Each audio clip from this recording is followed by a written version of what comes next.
자, 그래서 이제 거기 이제 열과 전기 전도성 얘기하다가 말아서 이제 뭐가 하나 있냐면, 탄소로 되어 있는 물질 중에 뭐가 있냐면 흑연이 있어요, 흑연.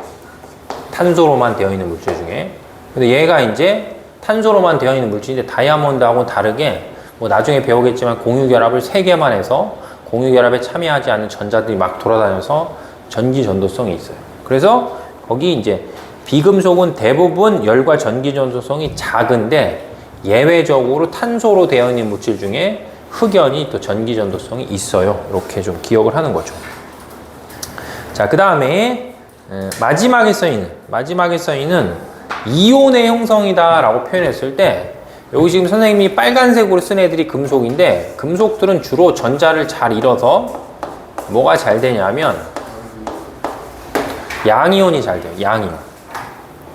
그렇죠? 금속들은 양이온이 잘 되고 그럼 상대적으로 이제 이 금속하고 비교해서 봤을 때 그렇죠? 금속하고 비교해 봤을 때 18쪽은 비활성 기체니까 뭐 음이온이 잘 되진 않는데 18쪽을 제외하고 보통 비금속들 같은 경우는 뭐가 잘 되냐면 전자를 잘 얻어서 음이온이 잘 된다. 이렇게 화학에서 기억해야 될 거야.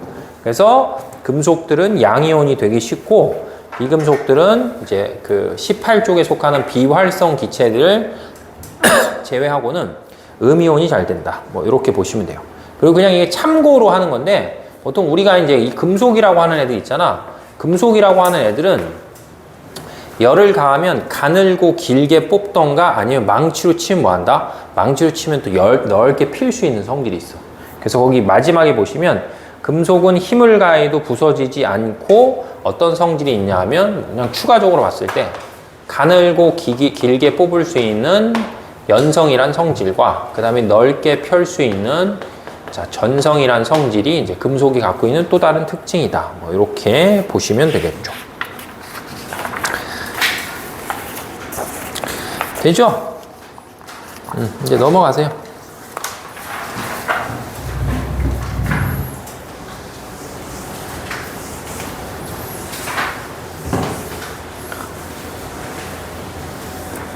자, 넘어가셔서 이제 4페이지. 오늘, 얘들 참고로 오늘 4페이지까지만 할 거야. 아니면 저쪽 반이랑 진도가 좀 맞아야 돼서 4페이지까지만 할 거고, 나머지 시간은 저번에 줬던 이제 물리학 과제 있는 거, 그거 하고, 그 다음에 숙제가 하나 더 있어요. 근데 숙제라 하기보다 그냥 테스트라고 보면 돼. 그렇지? 시험 볼 시간이 너무 없어서, 막 또 1시간씩 빼서 테스트 보고 이러면 너무 그럴 것 같아서, 좀 줄 테니까 집에 가서 이제 풀어서 다음 시간 내시면 돼요. 아시겠죠? 네. 자, 그래서 이제 4페이지 가시면 이제 뭘 배울 거냐면 어떻게 치면 이게 제일 중요한 거거든.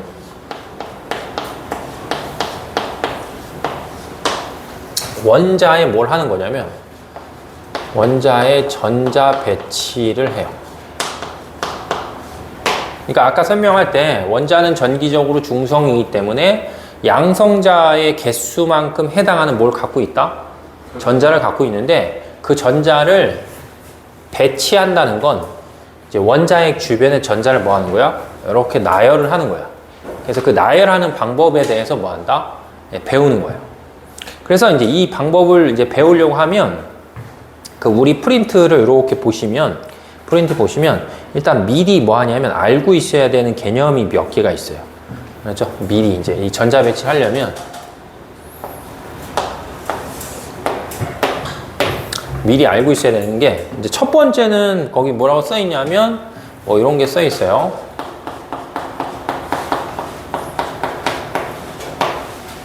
에너지 준위라는 개념이 있어요. 에너지 준위. 알았지? 준위. 들어본 적 있니 혹시?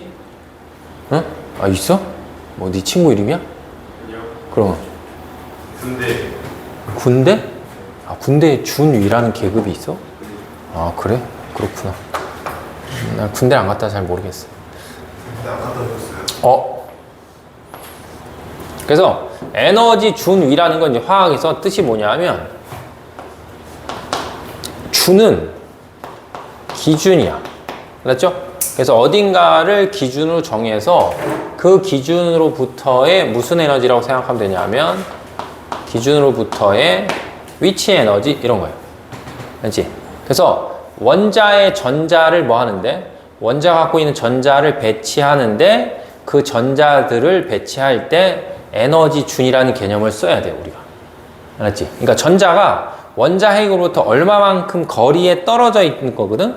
그러면 전자가 원자 핵으로부터 얼마만큼 거리에 떨어져 있을 때 그 얼마만큼 거리에 떨어져 있다라는 걸 위치 에너지의 개념으로 표현하는 거야. 알죠? 그래서 그걸 이제 준위 이렇게 표현하는 거야. 그 다음에 이제 두 번째는 이제 거기 써 있는 것처럼 뭐냐면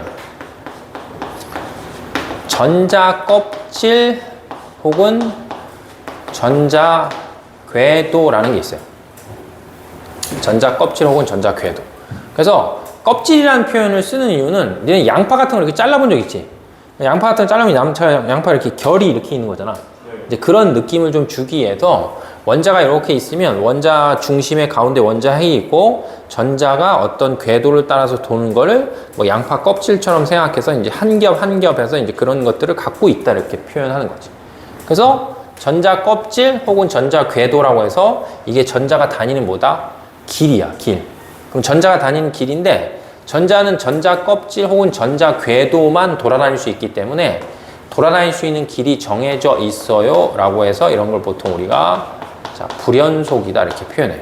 근데 이제 불연속, 연속의 개념이 실제로 봤을 땐 되게 어렵고 복잡한 거거든. 불연속이나 연속이라는 개념이 어려운 건데 그냥 쉬운 예를 들어보면 이거야. 뭐 내가 항상 표현하는 건데 보통 사람이 뭐 낮은 데 있다가 높은 데로 올라가던가 아니면 높은 데 있다 낮은 데로 내려올 때 불연속적으로 내려오는 방법이랑 연속적으로 내려오는 방법이 있어. 알죠? 그래서 불연속적으로 만약에 내가 내려온다라고 표현하면 불연속적으로 내려온다고 치면 계단을 통해서 내려오면 불연속인 거야. 근데 예를 들면 비탈면을 따라서 쭉 내려오면 뭐야? 이러면 연속이에요. 그러니까 우리가 이제 수업이 끝나고 계단을 따라서 내려가는 애들은 1층까지 어떻게 내려가는 거다? 불연속적으로 내려가는 거고 엘리베이터 타고 내려가는 애들은 뭐야? 연속적으로 내려간다. 이런 거지. 그죠? 그럼 우리 몸은 연속이야, 불연속이야? 불연속. 응, 우리 몸은 불연속. 이유는? 아, 그래? 우리 몸은 세포 몇억 개가 모여서 우리 몸이 된다잖아. 그러니까 세포 몇억 개가 모여서 되니까 세포를 뭐 한 개, 두 개, 세 개 이렇게 셀 수 있는 거지. 그지? 그잖아. 한 개, 두 개, 세 개 이렇게 세는 거잖아. 그 세는 거 자체가 뭐야? 불연속이지. 그잖아. 첫 번째 계단, 두 번째 계단, 세 번째 계단, 네 번째 계단 이거 세는 거 자체가 불연속이야. 왜 1과 2 사이에 수없이 많은 숫자가 있잖아. 그런 게 불연속의 개념이에요. 그럼 물질은 연속이야, 불연속이야? 불연속. 왜? 물질은 쪼개다 보면 물질을 이루는 기본 입장인 원자 몇 개가 모여서 되는 거니까 불연속이야. 그러니까 지구상에 있는 모든 것들은 뭐가 되게 많은 거야? 불연속인 게 엄청 많은 거지. 근데 그게 그냥 연속적인 것처럼 느껴지는 것 뿐이야. 그래서 불연속이라는 걸 과학에서 뭐라고 부르냐면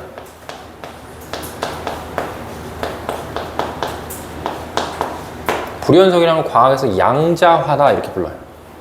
양자역학 들어본 적 있지? 양자역학의 창시자가 이 원자의 전자 배치를 만든 닐스 보어야. 그래서 오펜하이머라는 영화를 혹시 보게 되면 그 오펜하이머랑 되게 친한 사람이 나오는데 그 사람이 닐스 보어야.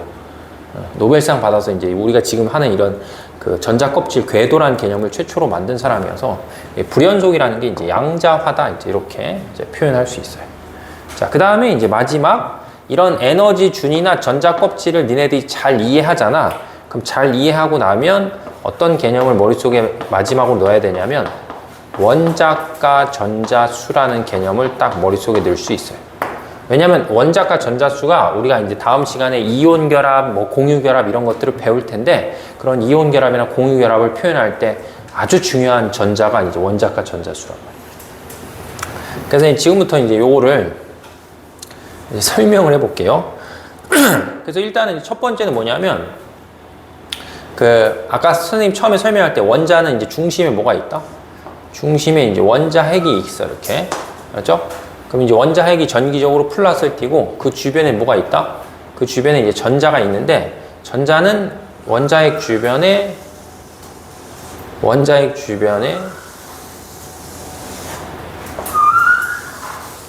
왜 이래?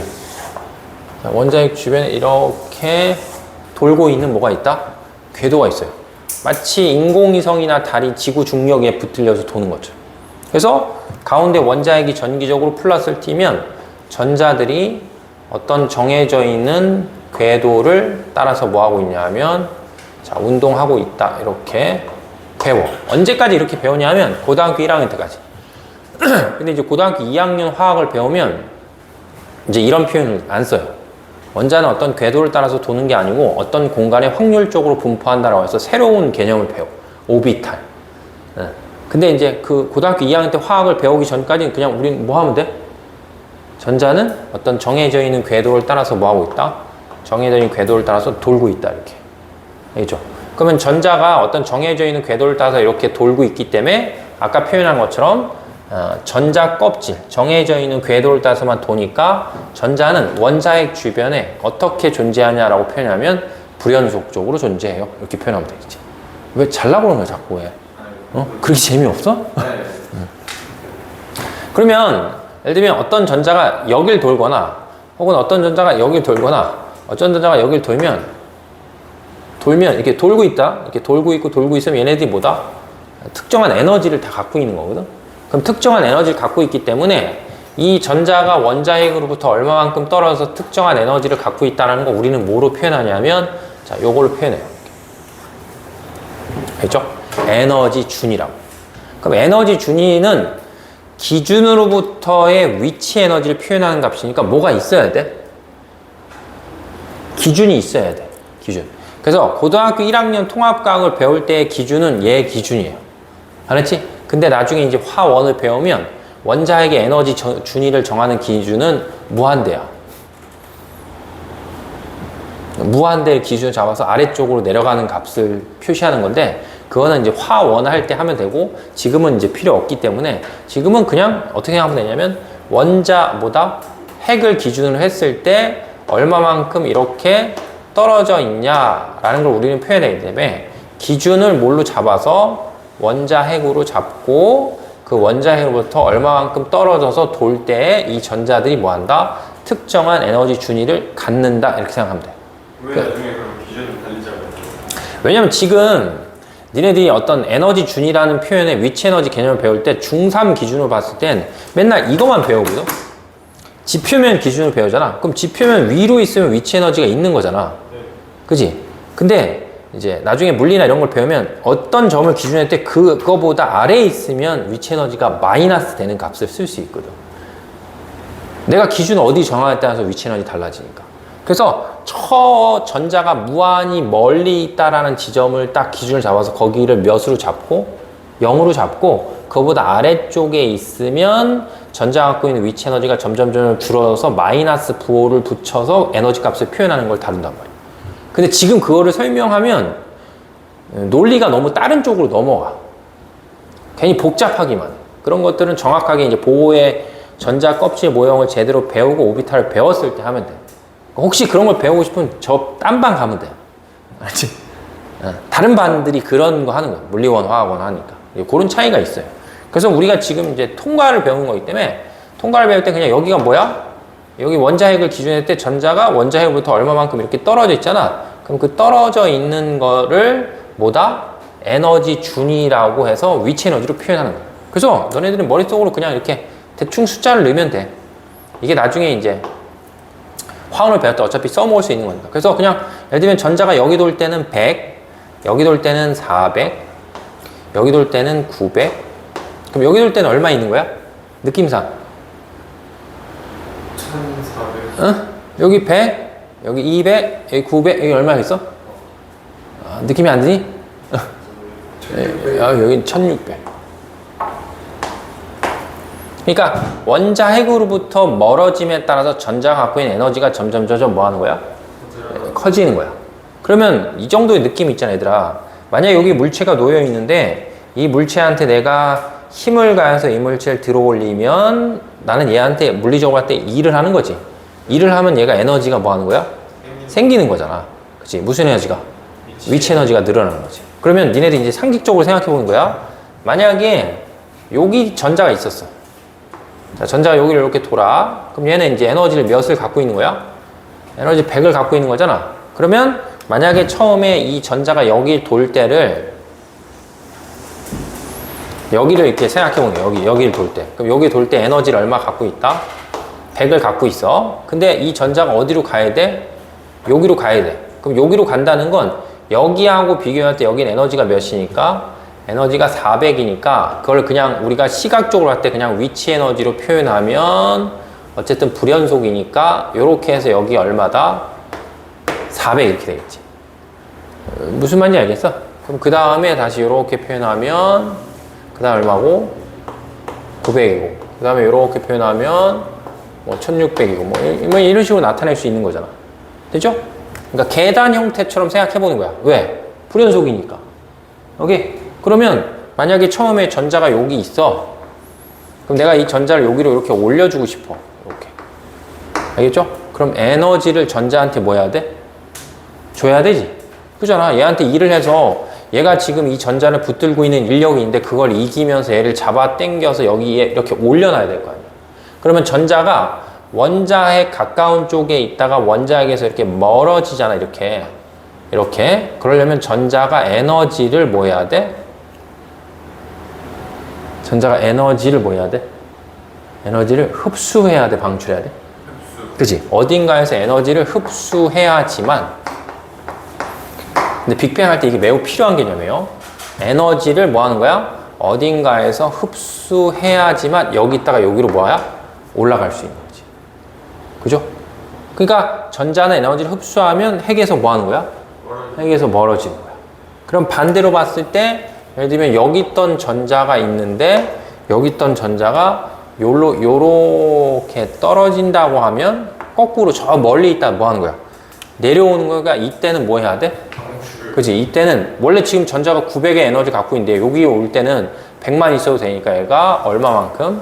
그 차이만큼인 800만큼을 뭐야? 방출하는 거예요. 그래서 전자는 핵에서 뭐 하려고 하면 멀어지려고 하면 에너지 흡수하는 거고 가까워지려면 에너지 방출하는 거지. 근데 이제 이런 생각을 해보는 거야. 이게 이렇게 전자가 존재하는 위치를 선생님이 뭐처럼 표현했어? 계단처럼 표현했으면 전자는 갈 수 있는 길이 뭐 하는 거야? 갈 수 있는 계단이 정해져 있는 거잖아. 우리가 예를 들면 계단을 내려가는데 첫 번째 계단, 두 번째 계단, 세 번째 계단 이렇게 내려가는 거란 말이야. 그러면 만약에 지금 여기 있는 전자가 에너지를 몇을 갖는데 100을 갖는단 말이야. 100. 알겠죠? 그럼 100을 갖는데 만약에 이 전자한테 200만큼의 에너지를 주면 어디 가는 거야? 200을 주면 어딜 가? 안 가. 갈 데가 없는 거야. 올라갈 데가 없는 거야. 그럼 얘한테는 몇을 줘야 돼? 300을 줘야지 여기를 탁 올라갈 수 있는 거지. 그러니까 이게 다른 말로 표현하면 뭐냐면 얘는 존재할 수 있는 위치가 딱딱딱딱 정해져 있는 거잖아. 그럼 다른 말로 표현하면 이 전자가 좋아하는 뭐가 있는 거야? 좋아하는 에너지 양이 있는 거야. 그럼 자기가 좋아하는 에너지 양에 해당하는 값만 뭐 하는 거야? 흡수하는 거지. 그러니까 선생님 보통 이제 애들한테 농담식으로 이게 초밥 이론이라고 해서 보통 회전 초밥집 가면 이제 이 트레이에 음식이 이렇게 돌면 자기가 좋아하는 것만 이렇게 쏙쏙쏙 빼먹으면 저기 요리하는 주방장이 내가 뭐 좋아하는지 금방 뭐야? 아는 거잖아. 그래서 그런 느낌이랑 똑같이 어떤 전자가 놓여 있으면 전자는 자기가 갈 수 있는 뭐다? 위치가 정해져 있기 때문에 실제로 자기가 좋아하는 뭐가 있는 거야? 좋아하는 에너지가 있는 거예요. 근데 이제 에너지의 가장 대표적인 예 중에 하나가 빛이거든? 알았지? 빛이기 때문에 예를 들면 이 전자가 여기서 가고 이 전자가 여기서 가고 이 전자가 여기서 간다라고 치면 전자가 이렇게 좋아하는 색깔에 뭐가 있는 거야? 좋아하는 색깔에 빛이 있는 거야. 그래서 그런 걸 나중에 원소의 기원할 때 우주에 수소하고 헬륨이 왜 제일 많이 존재하는지 지금 설명한 논리를 갖고 이제 배울 수가 있어요.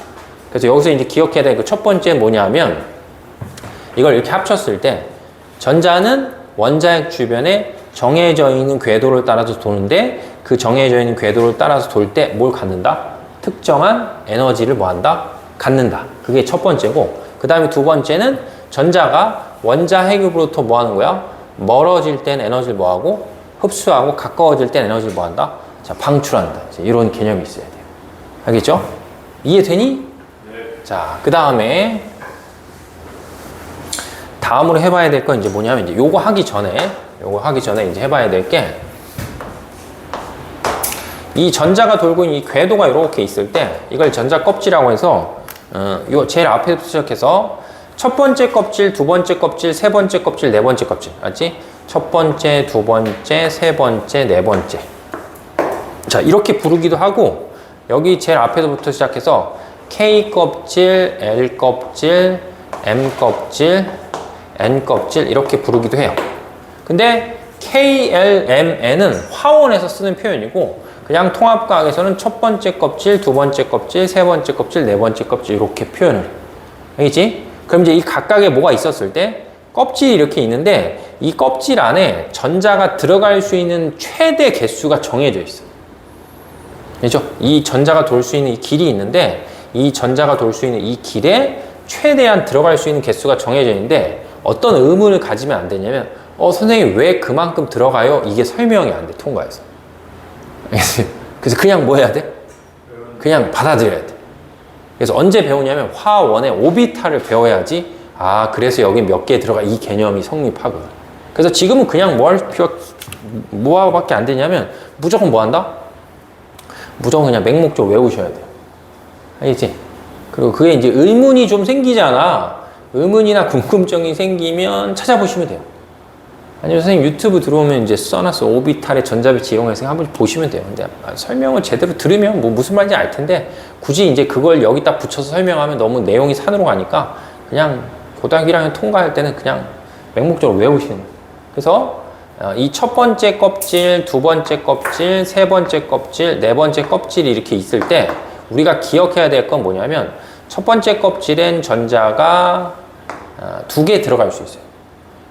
맥스 2개야. 알았지? 2개를 넘어서는 들어갈 수가 없어. 그러니까 뭐는 가능한 거야? 하나는 가능하고 2개는 가능한데 3개는 절대 안 돼.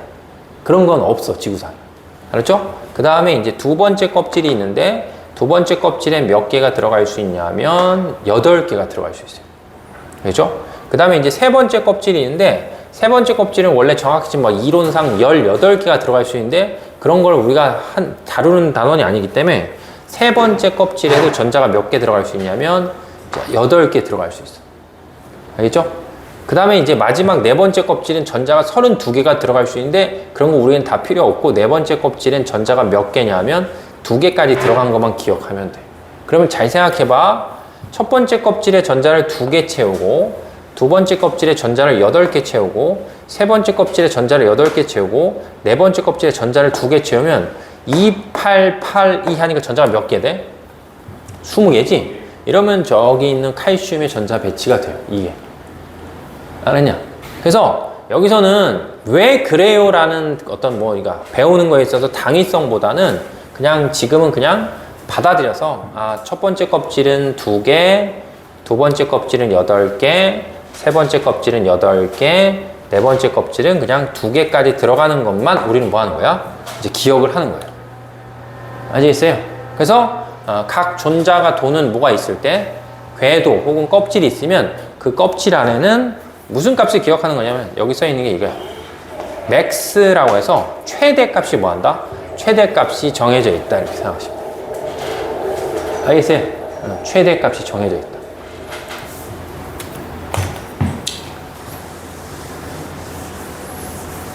자, 그럼 이제 이걸 갖고 다시 이제 주기율표를 보는 거야.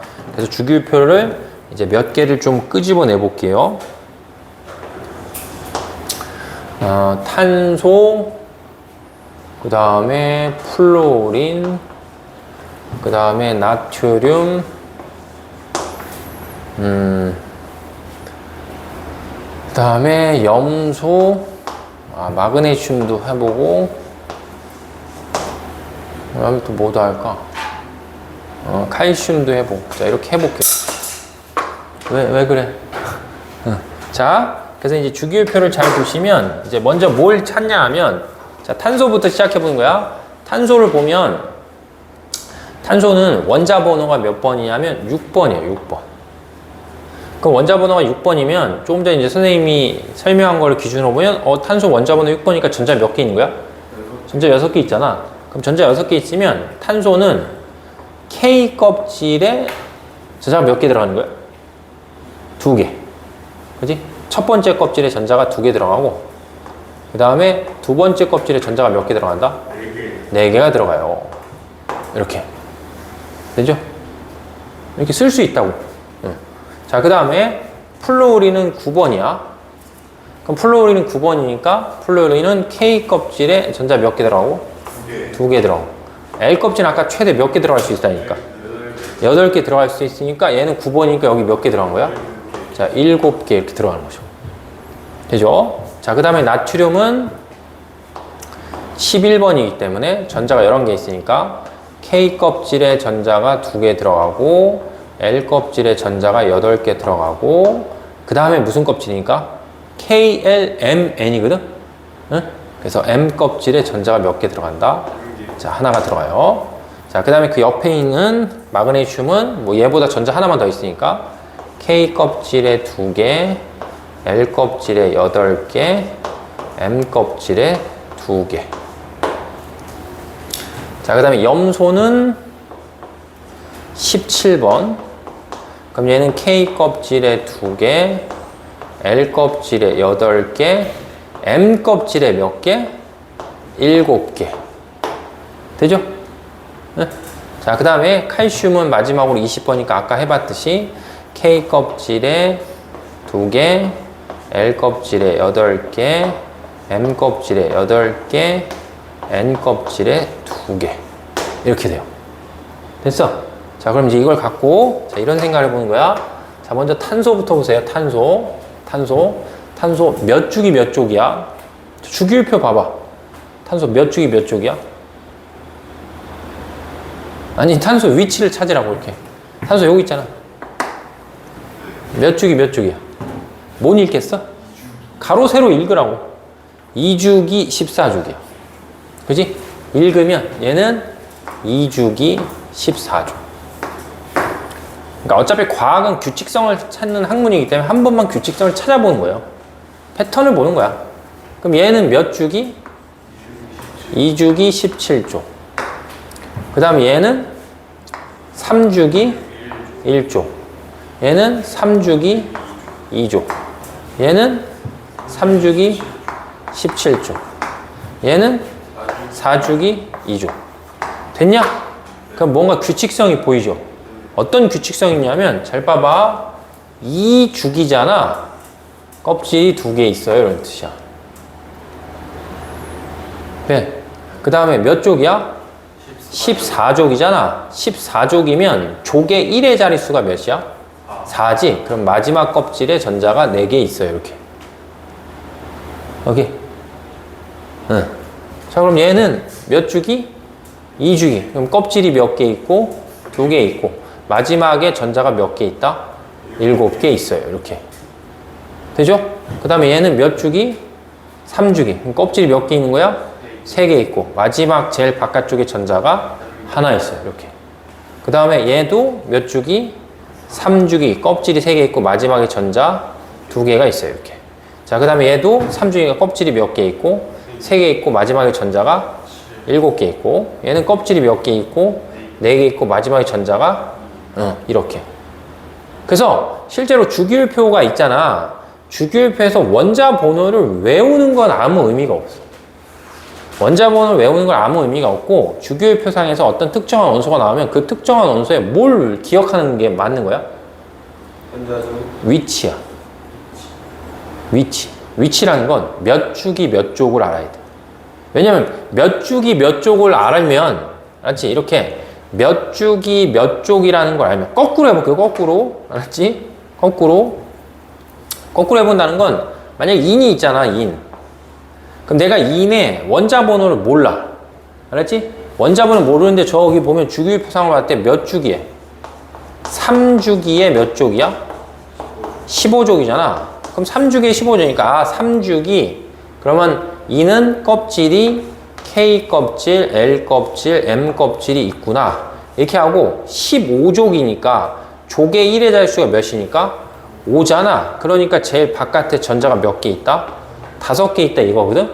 그럼 전자가 제일 바깥에 5개 있으면 항상 전자는 이쪽부터 이렇게 채워서 오는 거였잖아 아까. 그럼 여기 몇 개 있고 2개 있고 여기 몇 개 있다? 8개 있으니까 그래서 2는 15번이에요. 이렇게 거꾸로 가는 거야. 알았니? 그러니까 주기율표를 외우는 거는 뭐 수엘립의 붕탄질산 이 개수작이야. 그 아무 의미가 없고 어떤 원소들이 나오면 그 원소들이 몇 주기 몇 쪽에 속하는지를 뭐 하는 거야? 찾는 게 중요하다. 알죠? 그럼 이제 이렇게 되면 우리가 찾고 나면 플로린하고 염소가 있잖아. 그럼 플로린하고 염소가 아이고 제일 바깥쪽에 있는 전자의 개수가 서로 뭐야? 같아. 그지? 무슨 말이 되지? 그 다음에 칼슘하고 마그네슘이 제일 바깥쪽에 있는 전자가 뭐야? 같잖아. 그지? 그래서 이 제일 바깥쪽에 있는 이 전자가 뭐에 참여하냐면 화학 반응에 참여하는 거야. 그래서 여기 이제 써놨잖아. 뭐라고? 원자가 전자수다라고 했는데 원자가 전자수는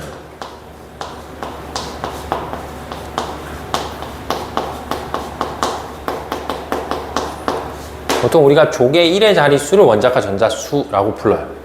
그리고 조개 1의 자릿수를 원자가 전자수라고 부르고 원자가 전자수가 같은 애들은 화학 반응에 참여하는 전자가 뭐하기 때문에 서로 같기 때문에 화학적으로 봤을 때 비슷한 성질을 나타내는 거지. 그래서 우리는 항상 이제 원자가 전자를 이렇게 전자 배치를 했을 때 어디에 가장 바깥 껍질에 있는 전자를 뭐라고 부르고 원자가 전자라고 부르고 이제 그 원자가 전자들이 뭐다? 화학 반응에 참여하는 거지. 근데 아까 앞에서도 얘기했지만 화학은 뭐가 되게 많은 학문이냐면 예외가 되게 많은 학문이야. 알았지? 그러면 지금 선생님이 설명할 때 원자가 전자는 조개 1의 자릿수에 해당하는 전자를 얘기하면서 반드시 전제 조건이 얘네들이 뭐에 참여하는 거야? 화학적인 반응. 근데 화학적인 반응이라는 건 결국 아까 앞에서 설명한 화학 결합 이런 것들을 얘기하는 거거든. 근데 화학 결합 안 하는 애가 누구야? 비활성 기체야. 비활성 기체는 활성이 뭐 하는 거기 때문에 활성이 없는 기체이기 때문에 다른 물질하고 반응하지 않고 자기 혼자만 있어도 뭐야? 자기 혼자만 있어도 매우 안정한 물질이에요. 그러니까 18쪽에 속하는 원소들은 화학 반응을 안 하기 때문에 원자가 전자수는 예외적으로 뭐 하는 거야? 예외적으로 없는 거야. 알겠어요? 그러면 이제 이거를 지금 설명 이해됐니? 그럼 이걸 기반으로 이런 걸 이제 한 번만 해볼게요.